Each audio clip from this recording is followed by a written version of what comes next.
Oi, pessoal. Vamos para uma revisãozinha aqui do PAS? Conhecer um pouquinho primeiro, tá? A composição da prova. Então, a gente tem essa provinha composta por 3 partes. Uma prova objetiva, língua estrangeira, as demais disciplinas, na parte 2, que é exatamente onde vem língua portuguesa. E a terceira parte seria aí, né, a provinha de redação. Lembra que a gente tem 4 tipos de itens, tá? E que lá nos simulados a gente foi treinando isso. Porém, em português você vai achar tipo A, tipo C. A tipo A, julgamento, tipo C, múltipla escolha. Para entender um pouquinho sobre competência, habilidade, acho que é importante a gente prever algumas situações. Essa prova ela vem num formato interessante em que se prevê a mobilização de recursos. Então, o aluno ele vai captar esses recursos ao longo da vida, um repertório mesmo, vai reunir muitas informações, todos esses, né, detalhes aqui, ó, saberes, habilidades, esquemas mentais, afetos, crenças, tá vendo?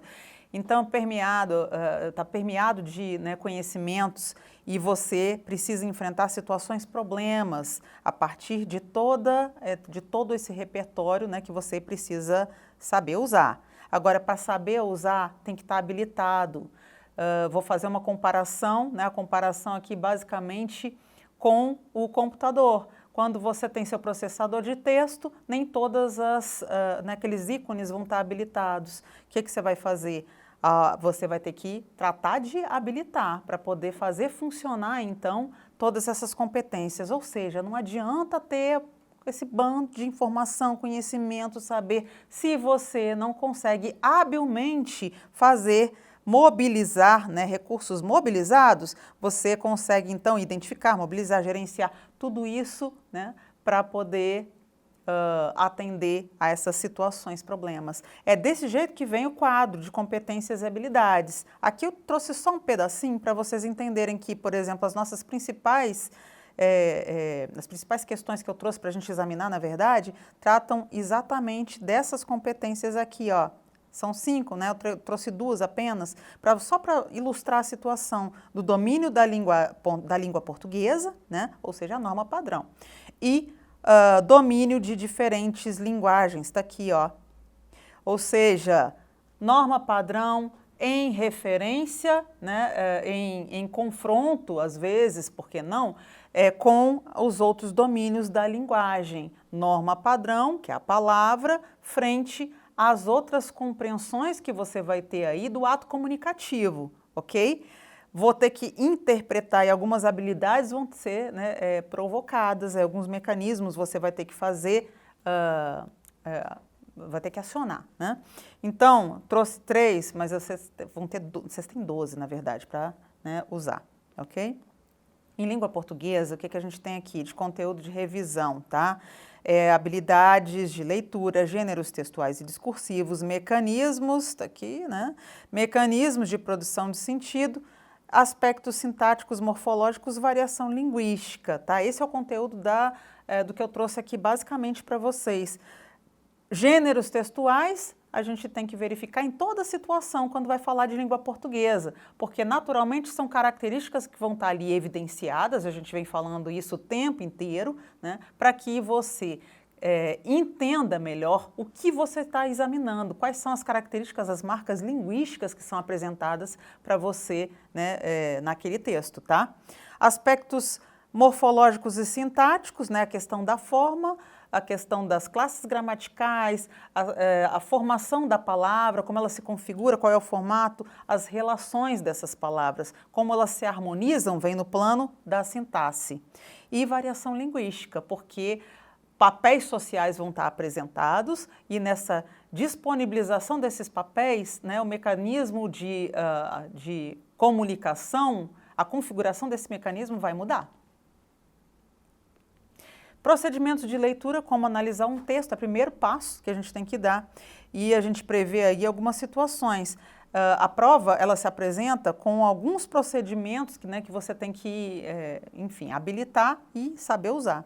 Localização de informações, questões de cunho de substituição, então eles fazem muitas paráfrases, né? Eles substituem dizendo a mesma coisa, mas com outro formato. a inferência e a sumarização. Então, olha aqui, ó, a interpretação de texto decorre de um conjunto de procedimentos. Tudo isso aqui junto, ótimo, né? Porque você vai localizar a informação na superfície textual, formular a passagem do texto com outras palavras, olha a paráfrase então, sintetizar conceitos principais e deduzir informações implícitas, sempre com base nas explícitas. Vamos lá. Os gêneros eu trouxe só para poder ilustrar, né, porque é a parte do Breno, mas a gente tem aqui, ó, tipos de texto. Na tipologia, que eu sempre exijo quando você vai escrever a redação para mim, né, olha lá, coloca, por favor, para poder você já saber a condição do texto que você está escrevendo, que gênero, que tipo, né, o que ele atende, quais os critérios, quais as características que você vai usar, o que vai ser mais interessante você fazer, não só fazer uso na escrita, mas verificar na sua condição de interpretação também, levar, né, como caráter interpretativo, tá? A gente tem muitas marcas que não devem ser desconsideradas para levar em conta. Então, por exemplo, dentro dessa tipologia que a gente tem aqui, ó, né, a gente tem também a relação com os gêneros, textos descritivos, narrativos, né, dissertativos, tá? Então a gente vai analisar tudo isso para chegar aí em características, essas características que elas têm, né, que eles têm em comum. Aí fica tudo mais fácil. Ou seja, eu preciso enxergar esse gênero de verdade para poder atender essa condição de verificação dos fatos na real. Vamos para as questõezinhas. Olha só. Eu trouxe duas questões tipo A aqui para a gente examinar, são textos diferenciados. Nessa longa duração de mais de 10 séculos, distingui 4 períodos da Idade Média. O terceiro, século XI a XIII, né, é o mais fecundo em crescimento, em criatividade e em grandes personagens. Eu chamei-o banalmente de apogeu medieval, mas fiz questão de precisar as mais importantes criações que constituem sua força: cidade, monarquia, comerciantes, escolásticos, mendigos. Beleza. Vamos julgar os itens? Então aqui, o emprego da primeira pessoa nas formas verbais distingui, chamei e fiz indica que o autor do texto assume claramente a responsabilidade pelas ideias expostas. Entendam, verbo, forma verbal na primeira pessoa traz essa pegada de pessoalidade real, né? Então, chamei, fiz e distingui, eu chamei, eu, né, distingui, eu fiz, indica que o autor assume claramente a responsabilidade pelas ideias expostas. Questão tranquila, né? Você consegue aí facilmente identificar essa pessoalidade e um gabarito correto. Questão tipo A, né, tranquila. O que eu identifiquei aqui? H1, a competência, né, e a habilidade me trazem essa questão da plurissignificação. Isso aí vai naturalmente aparecer, de fato, quando a gente entende que nessa superfície textual as palavras vão estar condicionadas a um caráter que me trazem uma marca significativa, tá? Aqui de pessoalidade, portanto. Vamos para o outro. O outro item, né, também tipo A, já traz um grau de dificuldade a mais, tá? Eu trouxe isso aqui exatamente para você se basear nessa possibilidade de examinar essa questão cuidadosamente. O que é uma questão considerada fácil? O que é uma questão considerada, né, com um grau de dificuldade a mais, tá? Que eu acho que é interessante para a gente se basear, além das competências e das habilidades também, naturalmente.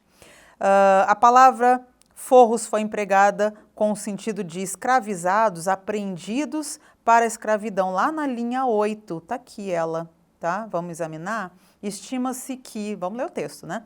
Estima-se que entre 1701 e 1800 desembarcaram nas Américas 6.400.000 escravos africanos, dos quais 35% foram para a terra lusa. O dinamismo da economia escravista mercantil, capaz de unir pelo Atlântico áreas tão distantes como o sertão de Cuiabá, Mato Grosso, Brasil, e Mansagano, Angola, de viabilizar a mobilidade social que transformava comerciantes renóis em negociantes de grosso trato e pretos cabindas em forros pardos, ocorreu no âmbito do antigo regime católico. nessa economia escravista, a produção estava voltada para o mercado. Açúcar, metais preciosos e a parte de seus insumos era composta por mercadorias, a começar pela própria mão de obra nos portos da Guiné e de Angola, entre outros da costa africana. E aí eu vou aqui, olha, para um princípio básico de exame. Primeiro a respeito do texto. Então eu tenho aqui um texto sobre o Brasil colonial, já vou verificar algumas condições de entendimento que são primordiais para esse caráter interpretativo. Voltando aqui, olha, eu vou ver que tem uma fragmentação desse texto. Eu quero lembrar a vocês que quando eu tenho uma ordem linear, tá? Aí estou falando mesmo da configuração, né, da sintática, você consegue entender muito melhor. Quando você tem essas pequenas inversões ou grandes inversões, como a gente tem nesse texto, há um caráter de dificuldade aí. Por isso essa questão vem, né, com essa pegada mais forte de dificuldade. Linguístico-discursiva é a relação que tem. E é uma questão lá de 2014, tá vendo? Então, se a gente apreciar por um outro ângulo, a gente começa a entender melhor. Fragmentando também, né? A gente vai tentar decodificar o que ele fez aí. Ele fez aí uma rede de informações que a gente vai tentar deixar um pouco mais né, direta, mais reta. O dinamismo da economia escravista, mercantil, capaz de unir, de viabilizar a mobilidade social que transformava comerciantes reinóis em negociantes de grosso trato e pretos cabindas em forros pardos. Opa! Já melhorou, já deu uma economizada aqui, né? Então, o que eu vou entender? Que essa economia escravista, mercantil, né, capaz de unir, de viabilizar a mobilidade social, que transformava esses comerciantes, né, que estavam reinando lá em negociantes de grosso trato e pretos cabindas em forros pardos. Olha, atentamente você vai perceber que a palavra forros remete à escravidão, porque a gente tem pretos cabindas em forros pardos, forros alforriados, a palavra está reduzida, então você tem ali libertos, na verdade, né? Foram alforriados. Então a palavra forros na linha 8 foi empregada com o sentido de escravizados, apreendidos para a escravidão, item errado, tá? Eles foram libertos. Aí sim, você teria um item correto. Vamos para outra. Sobre variação linguística, vamos falar um pouquinho de variação linguística para poder entrar noutra questãozinha. Então, lembrando que a língua é viva, dinâmica, multifacetada, a gente prevê várias pegadas em relação a ela. É diferente, né, quando a gente tem um cenário, uma situação que propicia esse uso. Não é uma coisa engessada. A gente se permite, né, fazer muitas criações e muitas interferências vão acontecer para que a gente examine de fato essa relação, né, que a gente tem aí com um caráter social de um grupo, né, que é o que se prevê em relação à língua, porque a língua nada mais é do que a identidade social de um povo, beleza? Então, formas variantes, né, diferentes formas linguísticas que, usadas em contextos diversos, transmitem o mesmo significado. Lembra da aulinha lá sobre variação linguística, que a gente ficava falando, por exemplo, de biscoito e bolacha? O que é certo, professora? Biscoito ou bolacha? Biscoito ou bolacha? Então, aí é que está. Depende.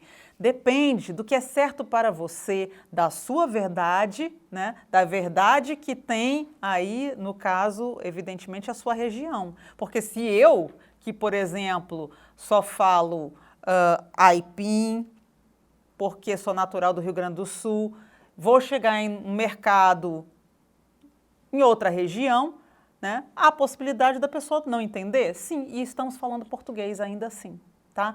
Então, é interessante que você veja, né, toda essa situação. A mesma coisa com outras palavras. Tá? Falamos português, mas por várias outras situações a gente vê que a dinâmica, né, a língua, ela é multifacetada. a gente vê aí, né, todo um caráter diferenciado nesse emprego, porque as formas são diferentes, os empregos também, os contextos são outros. Lembrando que você tem papel social, e que nem sempre o papel é o mesmo. Hoje você está como aluno, mas chegando em casa você está com papel de filho, tá? Eu, a mesma coisa, estou aqui falando com vocês e estou, né, obviamente, fazendo valer todos os recursos enquanto professora, papel que eu estou assumindo agora. No momento que eu saio daqui e saio desse papel, eu passo a exercer outros papéis sociais, né, que a sociedade me permite. Então, na verdade, o que acontece ali? Toda uma mudança de cenário e que torna, então, dinâmica e multifacetada a língua. Variedade linguística, portanto, conjunto de formas variantes adotadas por uma comunidade de falantes. E preconceito linguístico é estigmatização, né, das variantes não padrão e, consequentemente, dos grupos sociais que delas se valem. Há uma grande relação de preconceito quando o uso da norma padrão não é atendido. Tá? A língua de prestígio parte exatamente da norma padrão. Então, quando as pessoas não utilizam, há um preconceito aí, né? Às vezes, há algumas possibilidades de mudanças para esse cenário acontecer, para você exatamente não fazer uso. A velocidade que a gente fala, por exemplo, na oralidade, não permite que você o tempo todo empregue essas normas. Então é natural, né, que a gente não seja obrigado a usar isso o tempo inteiro. Vão ter momentos, ok? Então estudar uma variedade linguística é estudar também o modo de vida, a cultura, né, de uma comunidade. Beleza? Vamos adiante? Trouxe aqui, e aí presta atenção, porque agora a gente vai examinar uma música, tá? É interessante aí que você entenda o gênero, né, e características desse gênero. A mesma coisa que a gente examinar também poemas. Qual é o contexto? Em que época foi escrita? Enfim, em que contexto social ele está inserido para poder ter todas essas marcas que a gente vai, né, tentar enxergar aqui agora. O item é tipo A, são 3 itenzinhos para a gente examinar. Vamos lá. A expressão aos 45 do segundo remete às regras do jogo de futebol e assim tem sentido de no último instante, lá na linha 8, tá aqui, ó. Vamos dar uma lida, né? Que a gente nem leu. Então, Vida Louca, parte 2, do Mano Brown, enfim.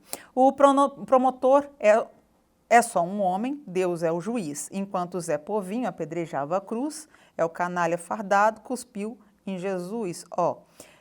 Aos 45 do segundo, arrependido, salvo e perdoado, é Dimas o bandido. É louco o bagulho, arrepia na hora. Dimas, primeiro vida louca da história. Eu digo, glória, glória, sei que Deus está aqui e só quem é vai sentir, e meus guerreiros de fé, quero ouvir, e meus guerreiros de fé, quero ouvir, irmão, programado para morrer nós certo, certo, é crer no que der.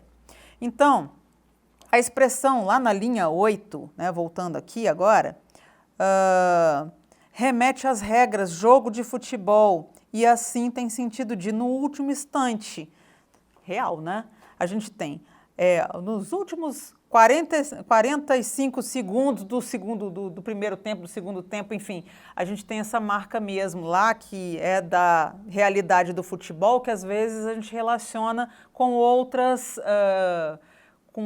situações. Aqui, a relação forte e presente com o tempo faz acontecer exatamente esse encontro. Então, eu entro no mérito de uma substituição que traz ainda, né, e que prevalece a mesma pegada de sentido. Ok, gabarito correto, dificuldade, né, de boas, nenhuma, né? E a gente tem, então, trabalhando a plurissignificação. Temos a linguagem lá do futebol traduzida para essa realidade que é pautada no que se prevê da língua portuguesa, tá? Então, é previsível sair do universo da denotação e estou numa pegada conotativa. São os tais efeitos que a gente entende, né, que vão ser solicitados de vocês os efeitos expressivos, o caráter expressivo, né, que entra exatamente aqui, ó, nessa habilidade da plurissignificação. Você traduzir, identificar dentro da linguagem a linguagem plurissignificativa e multifacetada, né, em relação à língua também, tá? No trecho Programado para Morrer, Nós identifica-se o uso oral e coloquial de uma variante linguística que se distancia da modalidade escrita, norma padrão da língua portuguesa.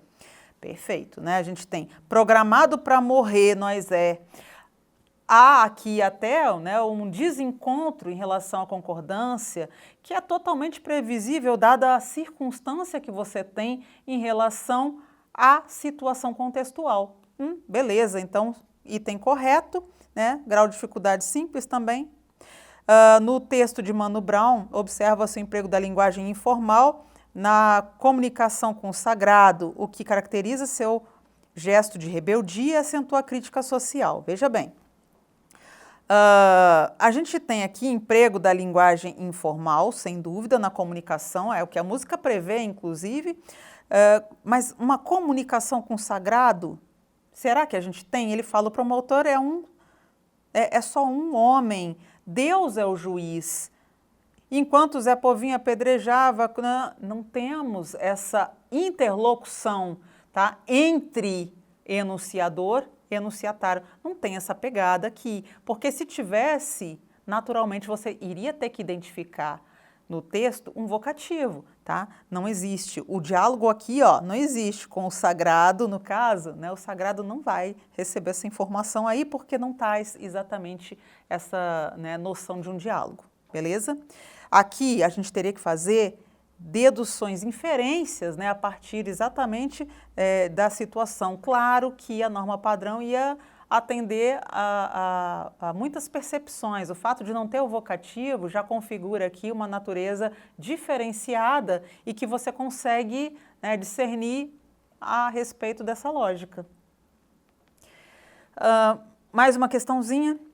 Considerando a obra O Príncipe de Maquiavel e o fragmento acima dela extraído, julgue os itens subsequentes.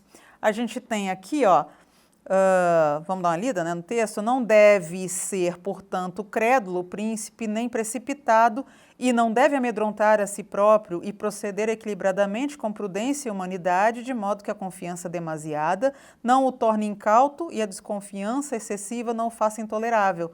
Nasce daí esta questão debatida, será melhor ser amado que temido ou vice-versa? Responder-se-á que se desejaria ser uma e outra coisa, mas como é difícil reunir ao mesmo tempo as qualidades que dão aqueles resultados, é muito mais seguro ser temido que amado quando se tenha de falhar em uma das duas. Considerando, então, vamos examinar. O que ele fala? Que nos trechos não o torne incauto, não o faça intolerável, lá na linha 5, não o faça intolerável, né, e não o torne incauto. Ele diz que o pronome, ele retoma o termo príncipe. Olha só, hein? A gente está examinando uma questão aqui, basicamente, eu trouxe aqui do lado para vocês coesão referencial.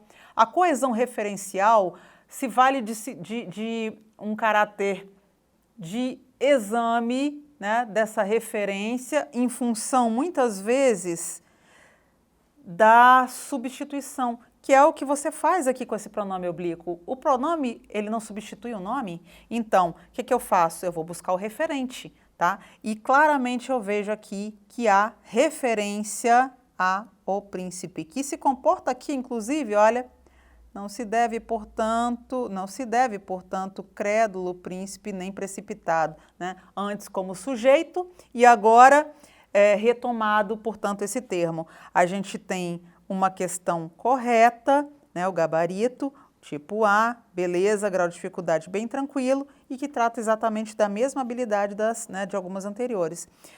Olha só a questão da coesão referencial. É interessante que você examine, porque aqui eu trouxe um item simples, mas nem sempre a gente vai ter essa simplicidade toda. Entendam que eu tenho várias possibilidades de coesão referencial, pegar para estudar isso aí e entender que lá na redação mesmo eu falo direto para vocês que a gente não pode ficar repetindo. Então é um recurso aqui para não promover repetição vocabular, tá? Nesse caso, palavra anafórica e catafórica.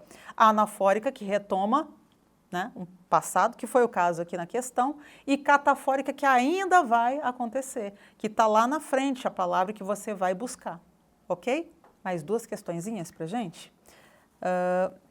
Tendo o texto acima como referência, vamos julgar de novo.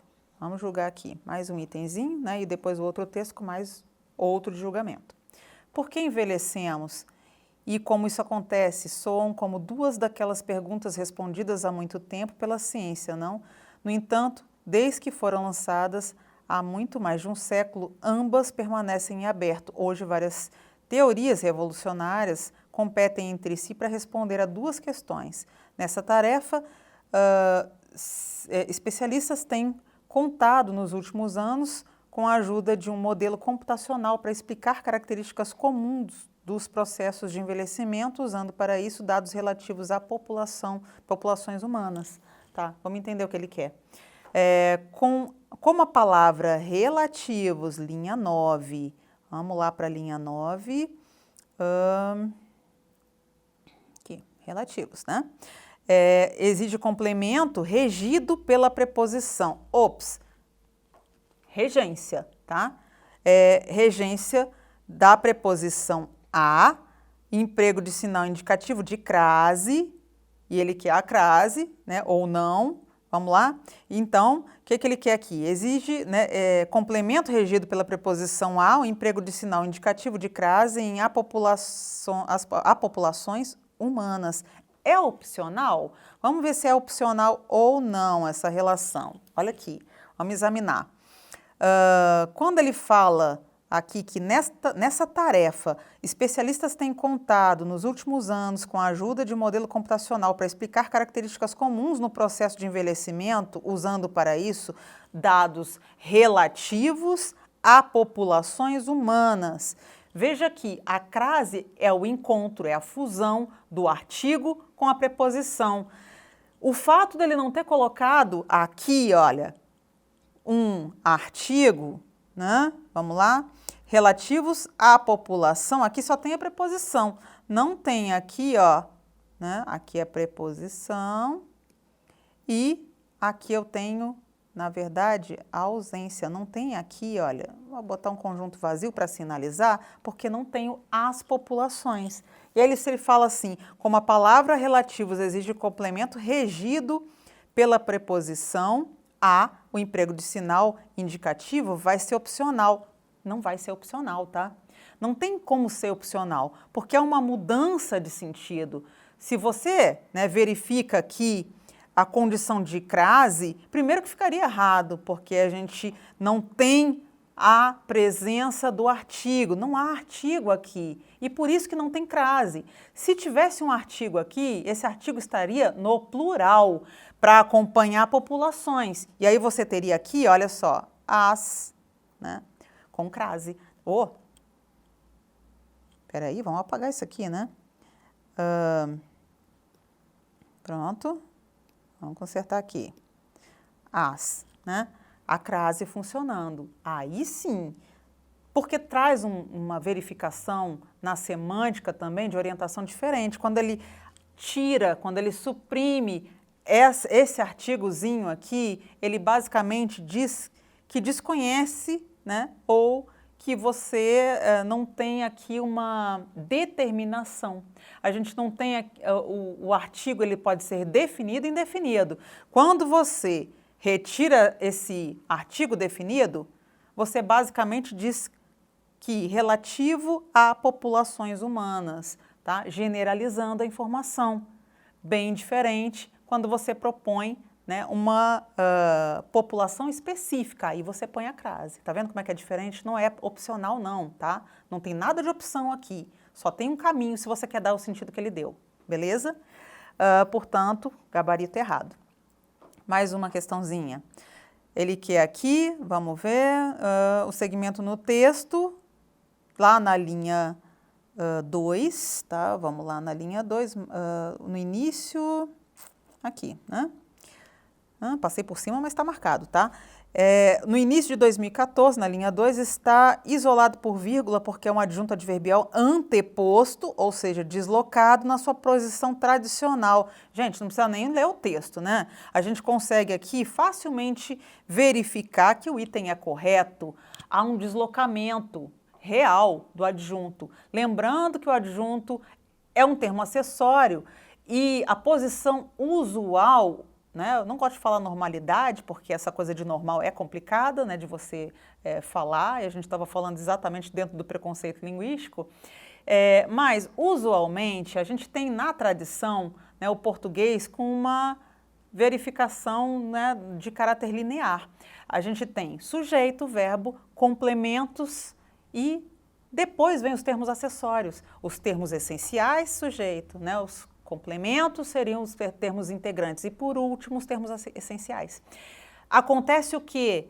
Que a posição de anteposição do adjunto adverbial vai levar ele lá para frente e você tem que, quando ele tem uma extensão um pouquinho maior, né, 3, 4 palavras, taca ali a vírgula ali, né, para poder te ajudar, inclusive, a entender, a diferenciar das outras estruturas.